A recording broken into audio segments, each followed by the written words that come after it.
গতকালকে আমরা আমাদের প্রতিপক্ষের কিছু যারা প্রতিপক্ষের প্রতিনিধিরা রয়েছেন তাদের আমরা একটা সাংবাদিক সম্মেলন দেখলাম।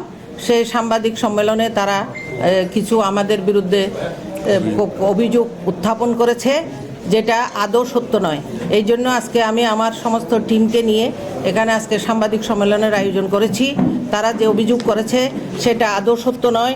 সেখানে সে অভিযোগের মধ্যে তারা বলেছে টাকা দেওয়ার অভিযোগ ভোটারদের। বিএনপি কখনো টাকা দিয়ে ভোট কিনে না।